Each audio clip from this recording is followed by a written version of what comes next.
edificio de oficinas más grande del mundo. La guerra es su actividad diaria. Estamos en guerra.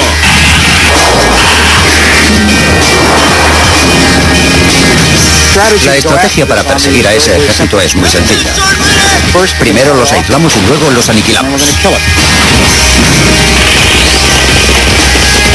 Nunca en la historia existió un lugar parecido. Dentro de esta fortaleza de cemento, los responsables del Ministerio de Defensa gestionan las actuaciones de la maquinaria militar más poderosa del mundo. Una llamada telefónica la pone en marcha, soltando bombas al otro lado del mundo con una precisión exacta. Desde los días de la Guerra Fría, los militares del Pentágono han tenido acceso a las suficientes armas nucleares como para decidir el destino de todos los habitantes del planeta con solo apretar un botón.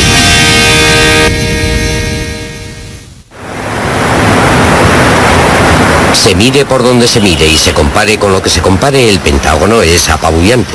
Si fuese una empresa, sería la más grande del mundo con un presupuesto más alto que la mayor parte de los presupuestos de los estados norteamericanos. El edificio en sí mismo es enorme. Dentro de sus 5 anillos y 5 plantas hay más espacio útil que ningún otro rascacielos en el mundo, en donde se pueden acomodar 25.000 personas. Pero el Pentágono no es solo un edificio de 5 lados. Es una fuerza que ha hecho historia y sus reacciones a cómo se hizo nunca ha sido neutral. En la Segunda Guerra, los dirigentes del Pentágono contaban con el apoyo indiscutible del pueblo. Pero durante la Guerra del Vietnam, millones dudaban de su poder. El Pentágono está grabado a fuego en la psicología del norteamericano como un símbolo de lo que es la nación. Por eso mismo es un símbolo que algunos quieren destruir. Por desgracia, el Pentágono es probablemente el tercer objetivo más atractivo para los terroristas del mundo entero. La Casa Blanca es el primero, el edificio del Capitolio es el segundo y el Pentágono el tercero. A los oficiales. El 11 de septiembre de 2001 comenzó en el Pentágono como cualquier otro día. Hola, soy Kathy, dígame. En el edificio del centro de mando operativo, los trabajadores responsables de su mantenimiento estaban revisando la ventilación cuando alguien les dijo que encendiesen la televisión. Continuaremos durante el día informando sobre esta noticia de última hora. Al principio nadie sabía qué hacer. La única información disponible a la que la gente del edificio tenía acceso llegaba de la CNN. Esto puede ser un ataque terrorista. El FBI estaba sobre aviso de que el área de Nueva York... A las 9:02, el segundo avión choca.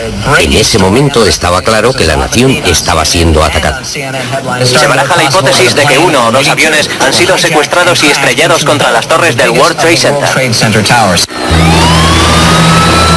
El Pentágono fue atacado 40 minutos más tarde.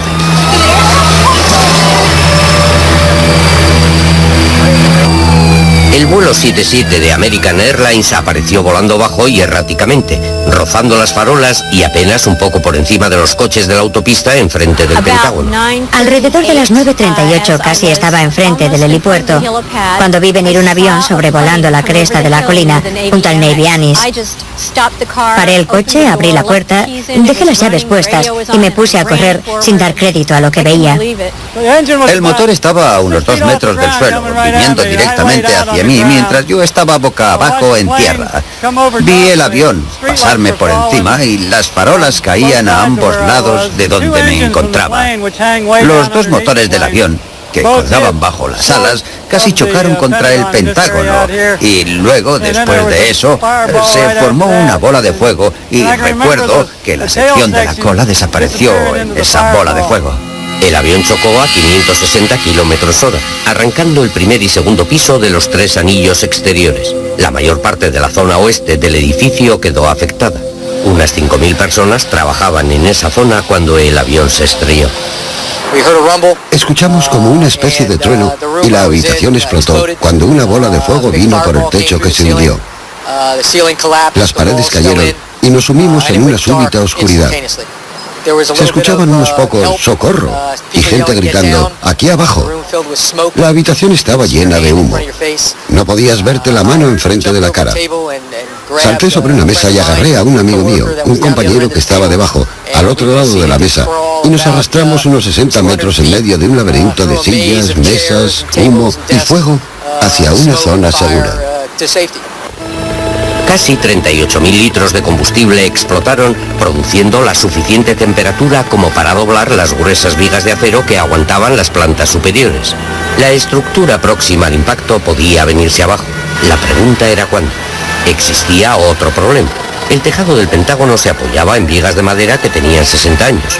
Los bomberos querían evitar que el fuego se extendiese por el tejado del edificio para que no se convirtiese en un infierno. Fui al sistema de megafonía y anuncié: todo el mundo fuera del edificio, hay que evacuar el Pentágono, algo muy grave está pasando. En un momento, la tranquilidad habitual del Ministerio de Defensa se convirtió en una pesadilla.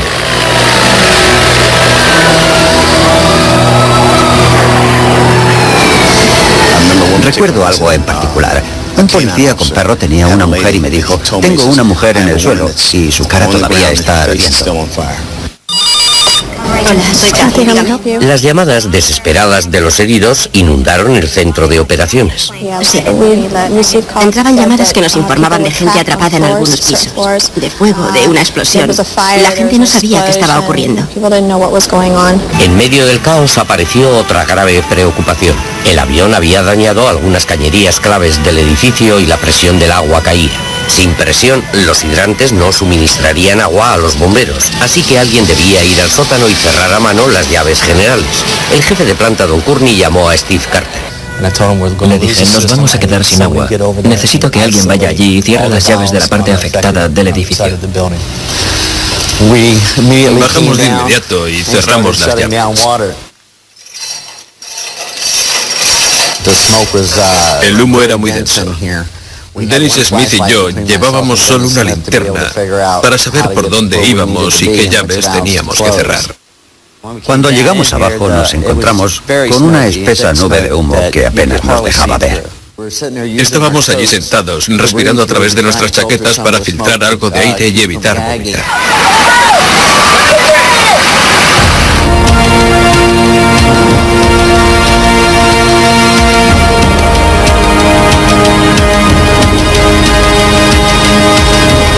En un momento el tiempo se congeló. Personas que hacía un momento vivían estaban ahora tan machacadas que era difícil reconocerlas. El edificio comenzó a retumbar 35 minutos después hasta que con un estruendo una sección muy grande del Pentágono se vino abajo convertida en un amasijo de escombros.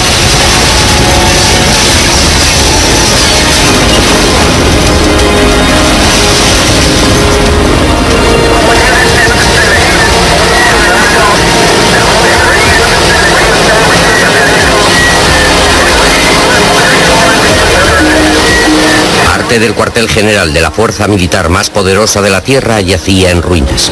Los equipos de salvamento llegaron a la escena sin estar seguros de lo que se iban a encontrar.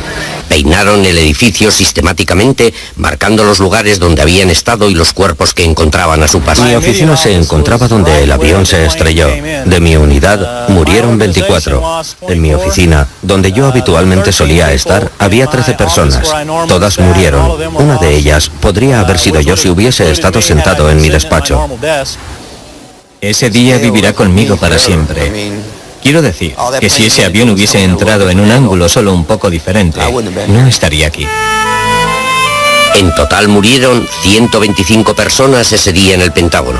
Algunos departamentos casi fueron borrados. El aparato penetró los dos anillos externos y parte del tercero. Por suerte, impactó en una parte del edificio que había sido reconstruida y reforzada, lo que explica que casi 4.000 personas en aquel área escapasen con vida.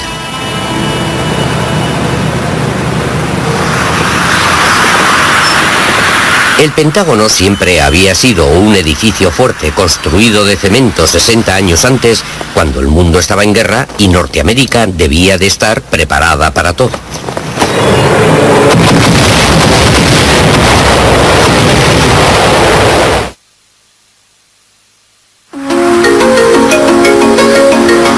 Como construcción no tiene equivalente en el mundo.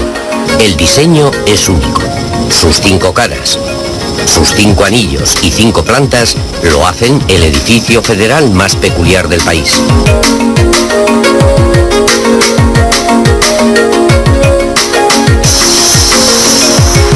Pero quizá lo más curioso es cómo el gobierno levantó una construcción semejante tan rápida. y la razón.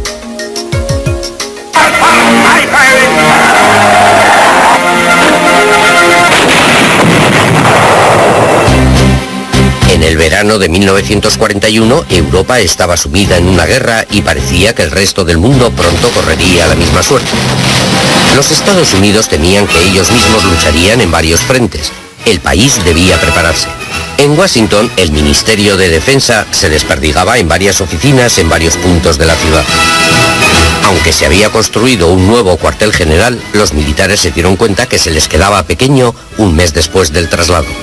Presentaron el problema al general Bree Somerville, en aquel entonces jefe de construcción del Ministerio de Defensa. Un jueves 17 de julio convocó a sus ayudantes y les ordenó diseñar un edificio con aire acondicionado y a prueba de fuego lo bastante grande como para acoger a 40.000 empleados. Les dijo que lo quería en su mesa ese mismo lunes. La mañana del lunes siguiente, después de haber trabajado sin descanso, incluido el fin de semana, los planos, como hoy lo conocemos, increíblemente estaban hechos.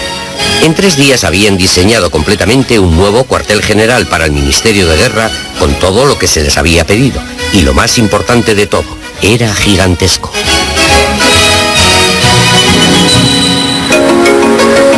Hoy es su gran tamaño lo que sorprende al visitante. Casi 12 hectáreas de cemento y piedra caliza. Un lugar tan enorme que se tarda casi 1 hora en rodear.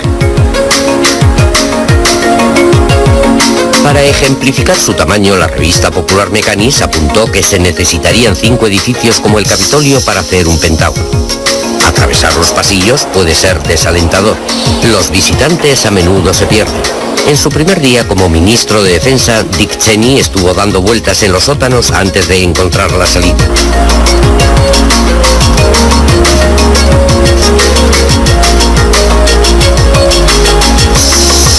Para ayudar a los visitantes y a los ministros de defensa a no perderse en el laberinto de corredores, los diseñadores discurrieron un sencillo sistema alfanumérico. El edificio está dividido en 5 anillos, del A al E. Entrecruzando los anillos hay 10 grandes pasillos. Cada anillo tiene 5 plantas. Para regresar a la oficina del ministro, todo lo que Dick Cheney necesita saber es la dirección 3E880. Es decir, tercera planta del anillo E, pasillo 8 y la oficina 80ª del anillo. El número de habitaciones supera las 1000, pero todas están en el código. Sorprendentemente es muy fácil moverse por el edificio. Se tarda un tiempo máximo de 10 minutos entre 2 puntos gracias a una plaza central que permite cruzar de un lado al otro del edificio rápidamente. Vas al anillo A, le das la vuelta y te enfilas donde quieres ir. La efectividad de este colosal edificio de oficinas formaba parte de la belleza de su diseño original. Dibujado en un fin de semana, el jefe del Estado Mayor de la Armada, general George Marshall, y el ministro de Defensa aprobaron el proyecto de inmediato. El jueves, solo 5 días después de que el edificio hubiese sido concebido, los arquitectos del ejército presentaron la propuesta oficialmente al Congreso. Cuando Franklin Roosevelt vio los planos, pensó en la seguridad y le preocupó que un edificio tan abierto fuese vulnerable a los bombarderos. Preguntó si no debiera construirse sin ventanas. Cuando el ministro de Defensa oyó aquello, escribió que era una idea extravagante y juró que él jamás trabajaría en un edificio sin ventanas. Expertos en balística dijeron al presidente que en caso de un bombardeo, un edificio con ventanas era más seguro, porque al romperse abriría salidas. En cambio, si se cierra a cal y canto, se puede hundir con todos dentro. Las ventanas se dejaron y un jueves el presidente aprobó el proyecto. Seguidamente el Congreso lo aprobó. El gobierno de los Estados Unidos había decidido construir el edificio de oficinas más grande del mundo a un costo de 35 millones de euros, que se situaría justo en el medio de una llanura junto al río Potomac. En poco menos de 2 meses, con una celeridad desconocida en Washington D.C., el Pentágono se había dibujado. Se habían presupuestado los fondos necesarios y se encontró una ubicación.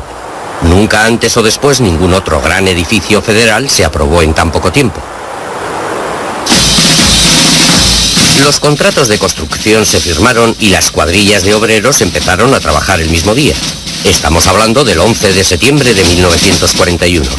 Entonces, como en el 2001, la posibilidad de un ataque en suelo norteamericano parecía remota.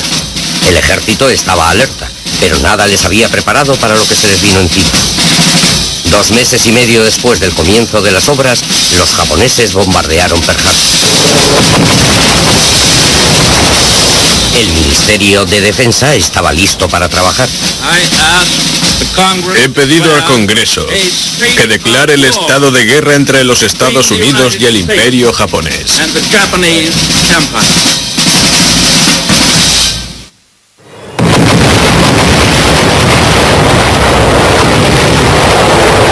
El ataque a Pearl Harbor sirvió para acelerar los trabajos de construcción en el lugar donde se levantaba el Pentágono.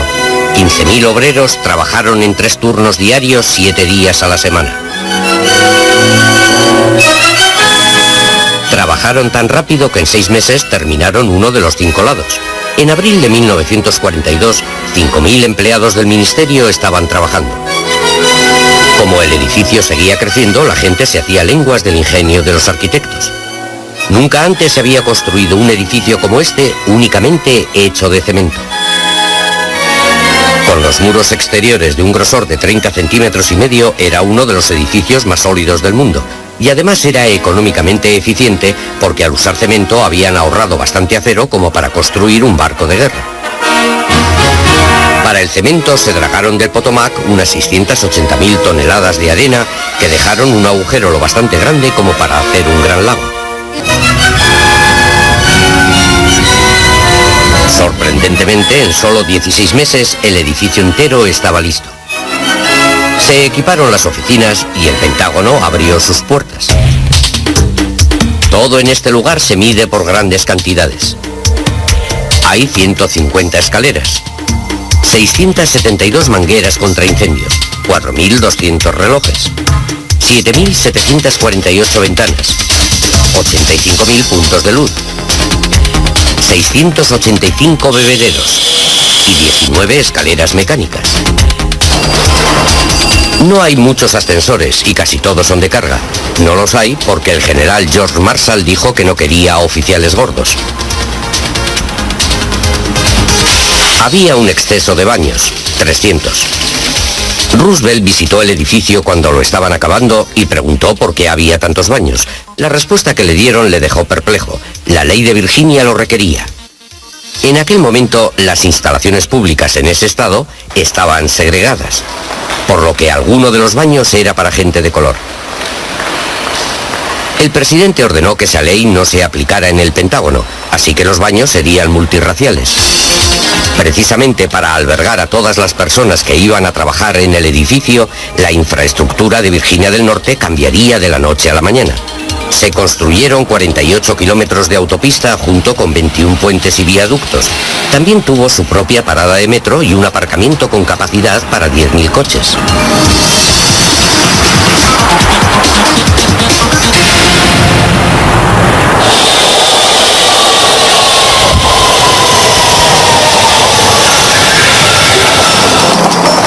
Cada día trabajan en estas oficinas 25.000 personas. Muchas no duermen en casa porque nunca cierran. El Pentágono siempre ha sido un imán para gente brillante y ambiciosa que desea contribuir a la seguridad nacional. Algunos de los personajes más poderosos del mundo tienen el despacho en este edificio. Pero en el edificio no todos intervienen directamente en la seguridad nacional. Hay una plantilla militar que se ocupa de mantener y vigilar el funcionamiento del complejo.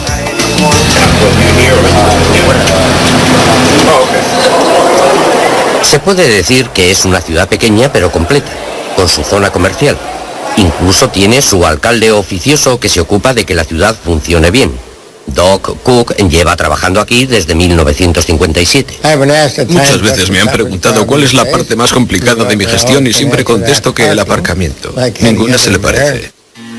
Y como cualquier otra ciudad, se palpa la energía que responde a cada crisis. Solo que aquí la respuesta se televisa. La estrategia para perseguir a ese ejército es sencilla. David Martin, CBS News. Trent Francis, NBC News. Bob Sonic, ABC News en el Pentágono. El edificio más conocido es quizá la habitación secreta donde las crisis internacionales son gestionadas. Oficialmente se llama Centro Nacional de Mando Militar. El público la conoce como The War Room. También hay misteriosas oficinas dispersas por todo el Pentágono. Sí, tenemos las SCIF, es decir, las instalaciones con información protegida. Lo que hay dentro es secreto, pero la gente que necesita usarla sabe dónde están situadas. La mayor parte de los más de 23 kilómetros de pasillos son iguales, pero también encontramos zonas preferenciales con madera en las paredes, pinturas con marcos dorados y suelos pulidos. Las mejores oficinas se localizan en el anillo E, en la zona interior del edificio. De estas, las más codiciadas son las del lado este, desde donde las vistas son sencillamente espectaculares. Desde aquí, los generales y almirantes ven la cúpula del Capitolio, el monumento a Washington y el horizonte. En la segunda planta tenemos las oficinas principales de la Junta de Jefes de Estado Mayor. En la tercera, la oficina del Ministro de Defensa. Un edificio de oficinas tan grande obligatoriamente debía ser caro. En 1941 el Congreso aprobó un presupuesto de 35 millones de euros, pero cuando el edificio se terminó, ese presupuesto subió a 85 millones, aunque después de Pearl Harbor el dinero importaba poco. Lo importante era ganar la guerra y el Pentágono colaboró a ello. Decenas de miles de empleados trabajando a toda velocidad para asegurar que las tropas estaban bien equipadas y atendidas. El presidente estaba encantado con el edificio, pero seguía preocupado. El enemigo atacó unas instalaciones militares norteamericanas. ¿Qué pasaría si el objetivo es el Pentágono? ¿Aguantaría un ataque? Aunque se pensó que como cuartel general del ejército, al principio, curiosamente, estaba desprotegido. Recuerdo la primera vez que fui al Pentágono. Conduje hasta allí, estacioné, atravesé la puerta principal y estuve dando vueltas hasta que encontré la oficina que buscaba. Aquello estaba completamente abierto. Durante décadas el interior estaba abierto como una estación de tren. Los visitantes podían pasear libremente por la zona comercial. Se pensaba que cualquier posible amenaza vendría del cielo.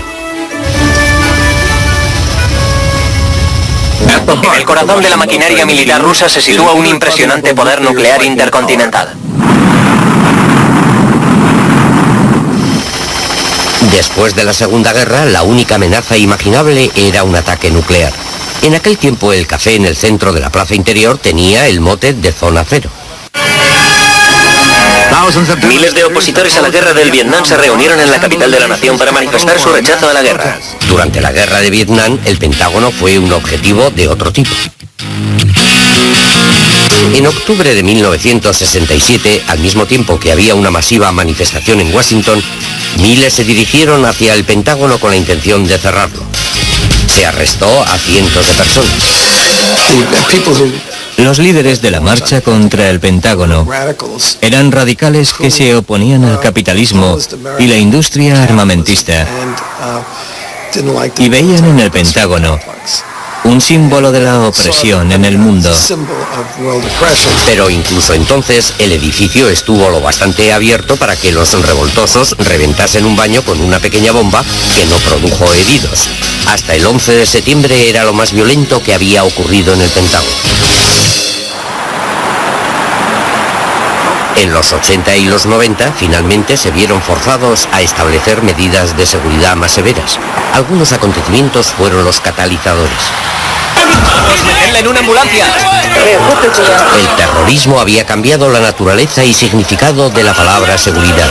En 1993 pusieron una bomba en el World Trade Center. Al otro lado de la grúa hay un cráter de 6 metros de ancho y 6 metros de profundidad.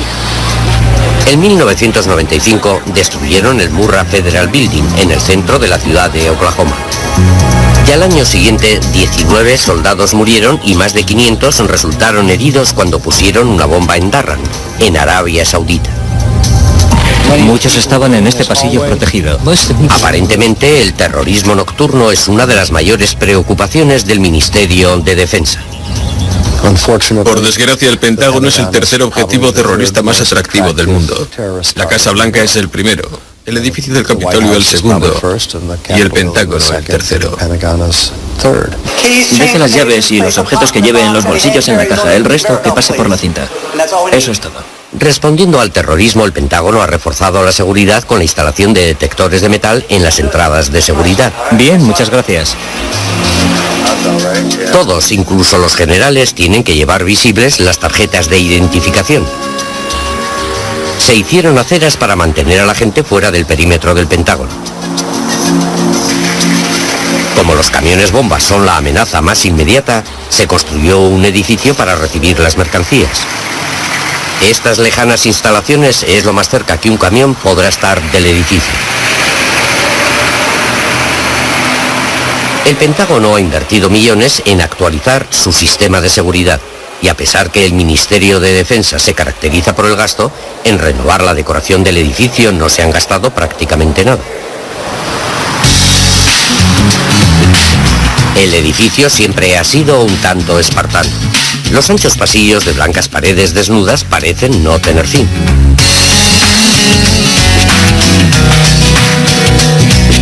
El diseño del Pentágono fue eficiente y económico para que el Senado aprobase su construcción en una época, la de la Segunda Guerra, en la que los recursos eran escasos.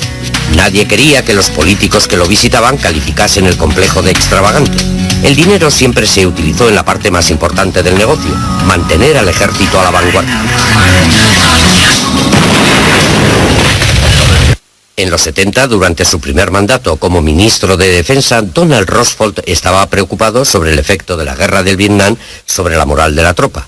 Así que decoró los aburridos pasillos del Pentágono con recuerdos de los héroes del pasado como Mark Bradley.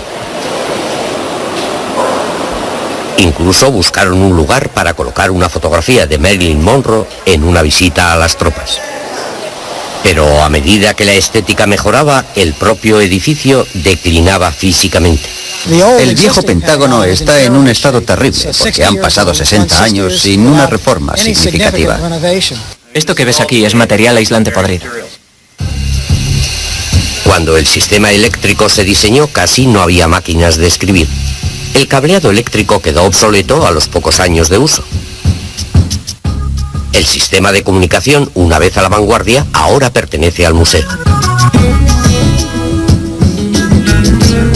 Los primeros ordenadores se instalaron en 1960, lo que produjo la primera sobrecarga eléctrica del cableado. Pero desde entonces las cosas no han cambiado mucho. En un día normal en el Pentágono la corriente se va 30 veces. Y en un día frío como hoy, en el que todo el mundo enciende su calefacción, porque el día es muy frío, se irá muchas veces más. Las calderas se rompieron, las tuberías y cañerías se oxidaron y goteaban.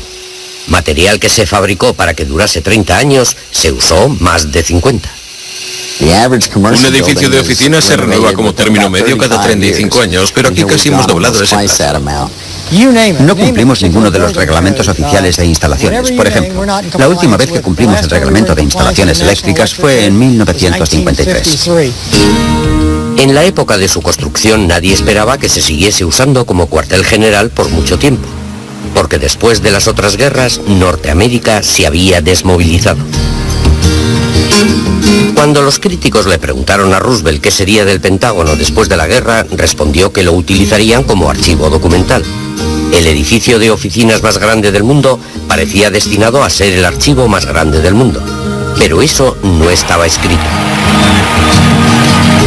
Después de la guerra, a diferencia de lo ocurrido en la Primera Guerra, Norteamérica no se desmovilizó. El Pentágono siguió abierto para ayudar a la reconstrucción de Europa, crear la OTAN y defender el mundo libre de los comunistas. Pero el lugar solo serviría en el siglo XXI si se sometía a cambios drásticos.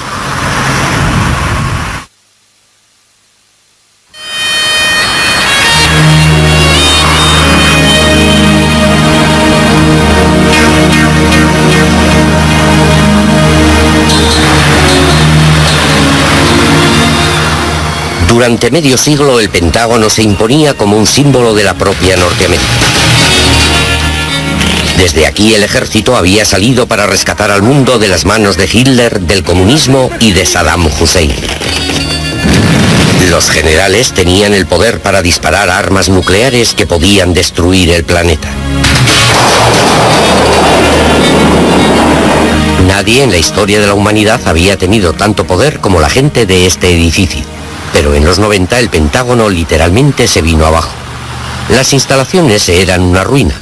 Los cables, la fontanería, las comunicaciones, la calefacción y el aire acondicionado. Había que reemplazar absolutamente todo. Años de abandono pasaban factura y las cosas iban de mal en peor. Las ratas eran así, grandes como perros. Aunque su estado era lo bastante lamentable como para aconsejar destruirlo y levantar uno nuevo, eso jamás se consideró porque el Pentágono es un monumento nacional demasiado importante. Así que a comienzos de los 90, el Congreso aprobó un proyecto de renovación total. La consigna era destruir todo lo que no fuese cemento. Desnudaron el Pentágono hasta dejarlo en el esqueleto y comenzaron de nuevo. Aquello era más que una reforma. El ministro de Defensa decidió que había llegado el momento de añadir refuerzos extras al edificio entero. Se tomó la decisión después del ataque terrorista en Arabia Saudita. Cuando los expertos del Pentágono analizaron los restos de la explosión de Covert Tower en 1996, concluyeron que mucha gente había muerto porque las ventanas explotaron, lanzando cuchillos de cristal en todas las direcciones. Se colocaron nuevas ventanas de cristal térmico que no se rompe. Cada hoja tiene un poquito más de 5 centímetros de espesor y pesa más de 1 tonelada. Se instalarían en el Pentágono al precio de 10.000 euros la ventana. Cuando calcularon la resistencia de las ventanas, descubrieron que eran más fuertes que los muros de cemento. Para compensar, se reforzaron los muros interiores vertical y horizontalmente con vigas de acero macizas de 15,24 por 15,24 centímetros. De esta manera, el cristal de las ventanas y el acero de las vigas reforzarían la envoltura exterior del edificio. Pero todavía se podía hacer más. Como remate, añadimos un tejido de tipo Kevlar entre las vigas y las ventanas para cubrir las áreas de mampostería que de esta forma quedaron bloqueadas. Los trozos de mampostería son armas letales, por lo que queríamos que no se convirtiesen en proyectiles. Eso se conseguía con ese tejido que las sujetaría, absorbiendo la energía para que cayesen inofensivas en el suelo. Para asegurarse de que los materiales eran seguros, unos ingenieros del Cuerpo de Ingenieros del Ejército comprobó la resistencia de las ventanas y muros en el caso de una explosión. Junto con los ingenieros expusimos aquel modelo de ventana a una explosión para saber si se comportaba según se diseñó. Por supuesto, no puedo decir qué modelo era y la potencia de la explosión a la que la sometimos.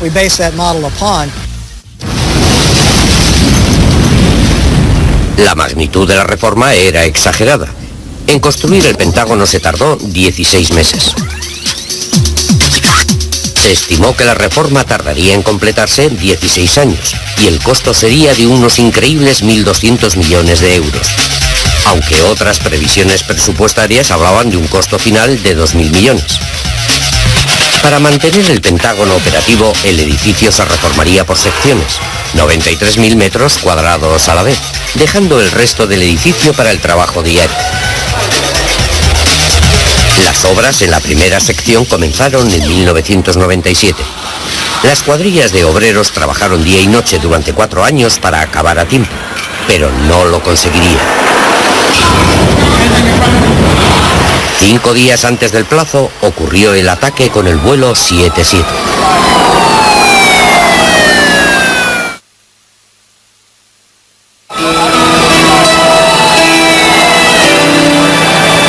El avión penetró los 2 primeros anillos y dañó severamente el tercero. Cerca de 5.000 personas, entre militares, administrativos y obreros, trabajaban en el área. Si hay algo que podamos agradecer de ese día es que el aparato impactó en la zona renovada. Por desgracia perdimos vidas humanas, pero la gran diferencia es que se redujo el número de bajas y los efectos secundarios de cristales y trozos de pared volando se minimizaron. Gracias a las nuevas vigas de acero, las plantas encima del lugar del impacto, la tercera, cuarta y quinta, aguantaron 35 minutos, permitiendo que mucha gente escapase con vida. La instalación del Kevlar para sujetar los cascotes había costado millones de más y había sido una decisión controvertida, pero no cabe duda que salvó muchas vidas, incluida la del comandante de la Marina, Karl von Dusen. Estaba de pie como ahora, a medio metro más o menos de la ventana. Solo vi el resplandor por el rabillo del ojo y lo siguiente que supe es que, por suerte para mí, caí a cierta distancia de la ventana. Lo que aún no sé es cómo ocurrió. Los militares temieron que el fuego se extendiese por el edificio entero a través del viejo techo de madera, pero el recién instalado sistema de aspersores ayudó a mantener el resto del Pentágono a salvo. Semanas después del ataque se comprobó que la sección había sido más severamente dañada de lo que se pensó en un principio. Tuvieron que retirar un gigantesco trozo del edificio. Había que reconstruir la sección. El proceso se inició 5 semanas después del ataque. Los mismos trabajadores que hicieron la reforma volvieron al trabajo. Todo lo que estoy pintando ahora lo pinté hace 6 meses. Es curioso cómo es la vida. Te metes en un proyecto. ¿No hicimos ya esto? Quiero decir que lo hicimos una vez. ¿Fue así?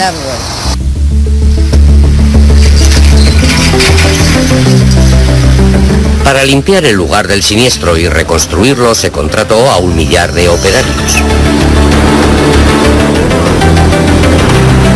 Carpinteros, ingenieros y arquitectos trabajaron en un área oficiosamente aislada, la Fénix.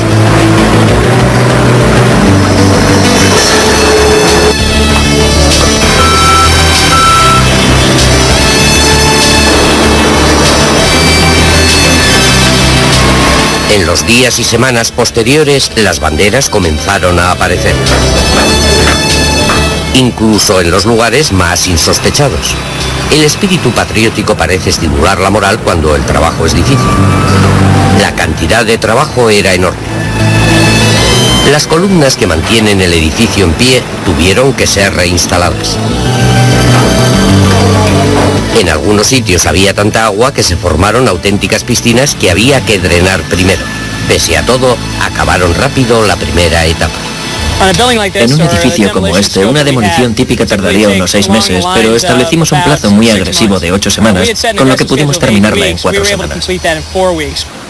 El acelerador es la tecnología. Los arquitectos utilizan imágenes computerizadas para analizar cada paso antes de implementarlo. Reproducimos el exterior del edificio tan fielmente como pudimos, ya que es un edificio histórico, usando tecnología láser.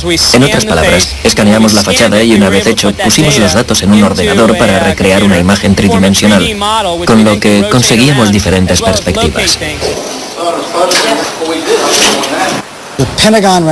La reforma del Pentágono fue un proceso continuo de aprendizaje. Y una de las cosas que aprendimos muy rápido fue que teníamos que mejorar la forma de funcionar. Normalmente una gran reforma requiere planos arquitectónicos antes de contratar el trabajo, pero en este caso las especificaciones para uno solo de los lados tendría 3.500 páginas. Para maximizar la eficiencia, los responsables se concentraban en desglosar el problema. Si alguien quiere reformar la cocina de su casa, no llama al operario y le dice: quiero 7 Luminex de 220 vatios, así que dame algunos números de modelos. La gente no habla de esa manera. La persona en cuestión se reunirá con el operario en la cocina y le dirá: mira, esto es lo que quiero, incluidas unas luces muy luminosas. Esa es la manera en la que la gente se dirige al contratista, y este se va y vuelve con un proyecto que reúna los requisitos. Así que nos dijimos: ¿por qué no hacemos lo mismo con el Pentágono? El nuevo sistema se reveló más sencillo. Esa manera de funcionar, 16 páginas en vez de 3.500. La nueva visión comenzó a dar frutos. Antes de terminar con el lado 1, se buscó otro constructor para empezar con la reforma del lado número 2. La tarea de reacondicionamiento de las viejas secciones del Pentágono era también peligrosa y complicada. Para levantar el edificio con los requisitos medioambientales modernos, había que retirar camiones llenos de contaminantes como mercurio, amianto y otros materiales peligrosos. Esto es amianto completamente podrido. ¿Y si lo tocas? Sí, se deshace. Claro. Una de las obras más importantes fue la construcción de un cuarto de calderas para climatizar un espacio de oficina de más de medio millón de metros cuadrados. Un centro de control con tecnología punta permite, con pocos empleados, mantener un perfecto equilibrio de frío y calor en todas las nuevas áreas del edificio. El nuevo sistema eléctrico significa que las bombillas no empalidecerán cuando se encienda un ordenador. Los fusibles no se fundirán porque se sustituyeron por otros más modernos. Y quizá lo que a la gente que trabaja en estas zonas más le ha gustado es que alguien se encargó de las ratas. Pues bien, pese a todo esto, lo más importante no se contrató fuera. Después del 11 de septiembre, el Pentágono hizo fuertes cambios a la seguridad del edificio.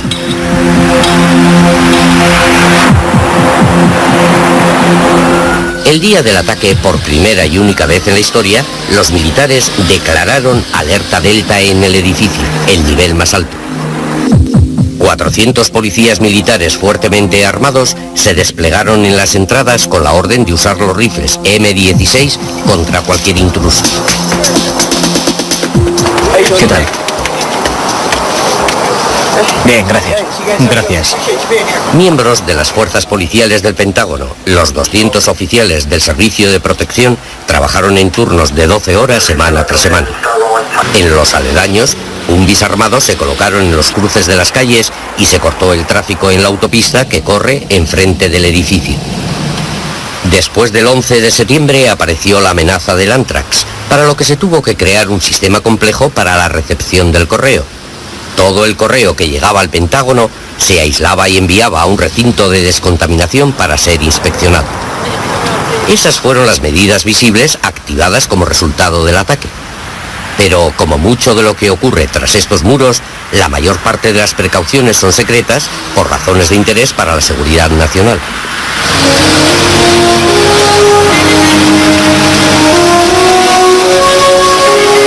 Lentamente un Pentágono nuevo se levanta a las orillas del Potomac. A simple vista parece igual que el antiguo. Pero en el interior no es así.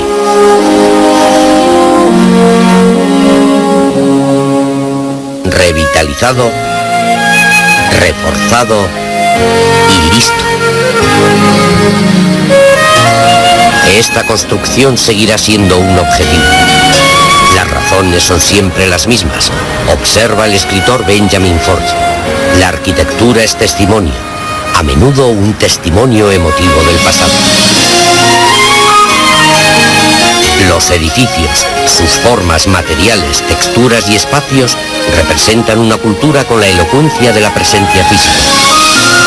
Destruye los edificios y despojarás a una cultura de sus recuerdos, de su legitimidad y de su derecho a la existencia. Los edificios se derrumban. Incluso los más fuertes caen. Pero el amor por la libertad y el compromiso de un pueblo por defender esa libertad permanecen vivos.